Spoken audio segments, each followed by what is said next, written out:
والوں سے نسبت اور ان سے بیعت ہونا برکت سے خالی نہیں ہے۔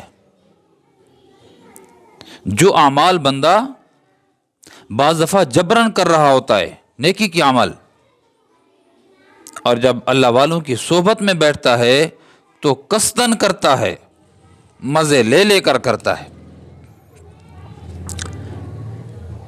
کچھ چیزوں میں بندہ لگا ہوا ہوتا ہے، یہ کر لوں یہ کر لوں وہ کر لوں، لیکن جب بندہ کسی اللہ والے کی مجلس میں بیٹھتا ہے، اللہ والے سے بیعت ہوتا ہے، تو یہ بیعت کی برکت سے بہت سے اعمال پوری رغبت کے ساتھ کرتا ہے، شوق کے ساتھ کرتا ہے، اور دل کی انشراح کے ساتھ کرتا ہے۔ اور پھر بیعت کی برکت سے اللہ رب العزت اس کو اپنی محبت کا اور ولایت کا تاج عطا فرماتے ہیں۔ مولانا رشید احمد گنگوہی رحمہ اللہ کے بارے میں آتا ہے کہ نوجوان آدمی تھے، آپ گنگوہ میں رہتے تھے، اور آپ کو تھانہ بھون کے اندر ایک شیخ محمد تھے، ان سے کسی مختلف میں اختلاف تھا، کسی مسئلے میں ان سے مناظرہ کرنے تشریف لے گئے تھانہ بھون۔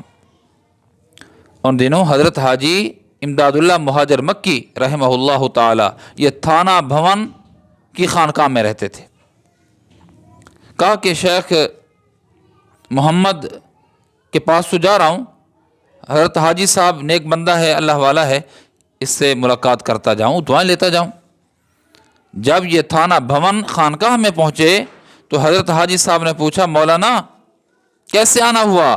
کہ حضرت شیخ محمد کے ساتھ میں اختلاف ہے ایک مسئلے میں اس سے بحث اور مناظرہ کرنے کے لیے آیا ہوں۔ حضرت نے فرمایا، میاں چھوڑو، وہ تو بڑے عالم ہیں، اب چھوڑو، بحث نہ کرو، مناظرہ نہ کرو۔ مان گئے، رات وہیں قیام کیا۔ اب دیکھو نا، اللہ والوں کی صرف مجلس میسر آنے سے کیا انقلاب برپا ہوتے ہیں۔ رات رہے، صبح بیدار ہوئے، صبح یا رات کے کسی پہر دیکھا کہ حضرت حاجی صاحب کا کوئی مرید وہاں سے عبادت میں مصروف ہے، وہاں عبادت میں مصروف ہے، کوئی رو رہا ہے، کوئی تلاوت کر رہا ہے، کوئی دعائیں کر رہا ہے، کوئی کیا کر رہا ہے، کوئی کون سا نیک عمل کر رہا ہے۔ جب یہ کیفیت دیکھی تو پھر کیفیت بدلنی تھی نا، اور کیفیت نے پیدا ہونا تھا۔ صبح حضرت کو کہا کہ حضرت آپ مجھے بیعت کر لیجئے۔ حضرت نے فرمایا، بھائی بیعت میں کر لیتا ہوں۔ اور حضرت کا یہ معمول تھا، مزاج تھا، جو بھی حضرت حاجی صاحب سے بیعت کہتا حضرت فوراً اس کی بیعت لے لیتے تھے۔ کسی نے پوچھا، حضرت یہ کیوں؟ فرمایا، میں تو عاجز مسکین ہوں، کسی اللہ والے کا ہاتھ میرے ہاتھ پہ آ گیا، اس کا ہاتھ ٹچ ہو گیا، اس کی برکت سے اللہ میری مغفرت کر دیں گے۔ اب جب بیعت ہو گئے تو کہا، حضرت حاجی صاحب میری مشغولیت ہوتی ہے دینی، تو مجھ سے آپ سب کچھ کرا لیجئے، لیکن مسئلہ یہ ہے کہ رات کو تہجد کے وقت اٹھنا میرے لیے دشوار ہے، یہ نہیں ہو سکتا۔ حضرت نے فرمایا، میاں جو تمہارا دل کہتا ہے وہ کرو، جو تمہارا دل کرتا ہے وہ کرو۔ تم نے ہم سے بیعت کی درخواست کی تو ہم نے قبول کر لی، اب ہم آپ سے ایک بات کرتے ہیں، آپ اس کو قبول کیجئے۔ جی حضرت۔ فرمایا، 40 دن تم یہاں رہو ہمارے پاس خانقاہ کے اندر۔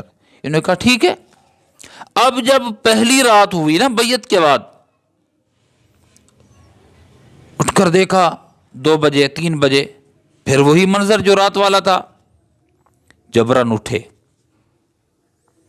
تھوڑے ہی دنوں کے بعد، تھوڑی ہی راتوں کے بعد قصدن اٹھے، اور پھر سب سے پہلے اٹھے، پورے شرح صدر کے ساتھ اٹھے، زندگی میں انقلاب پیدا ہو گیا۔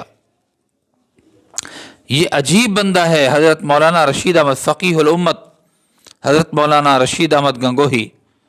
حضرت نے 40 دن کے اندر وہ منزلیں طے کرا دیں جو لوگ سالہ سال مجاہدے اور ریاضتیں کرتے ہیں، 40 دن کے اندر اندر حضرت نے آپ کو خلافت سے نوازا.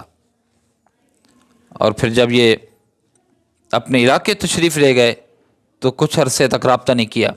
حضرت حاجی صاحب نے خط لکھا، مولانا آپ چلے گئے یہاں سے، مہینے ہو گئے، آپ کی کوئی حال حوال نہیں ہے، مجھے تشویش لاحق ہے، حالات سے مطلع کیجئے. جب مولانا رشید احمد صاحب کو خط ملا تو حضرت نے لکھ بھیجا، حضرت کیا حال بتاؤں، کوئی حال نہیں ہے میرا، لیکن مجھے آپ کی صحبت سے یہ فرق پڑا ہے، محسوس ہوا ہے، کوئی میری مذمت بیان کرتا ہے میرے اوپر اثر نہیں ہوتا، کوئی اگر میرا تعریفی کلمات کہہ دیتا ہے تب بھی میرے اندر تکبر، کچھ یعنی مدح و ذم کا اثر نہیں ہوتا. اور دوسرا یہ ہے کہ قرآن و حدیث میں جو تعلیمات ہیں اس میں مجھے کبھی شک نہیں ہوتا. یہ اللہ والوں کی برکت ہے میرے دوستو، بیعت کی برکت ہے، صالحین کی برکت ہے. آج تو دیکھو ایک ایک موقع پر بندہ متزلزل ہو جاتا ہے، اس کے ایمان ڈگمگانے لگ جاتا ہے،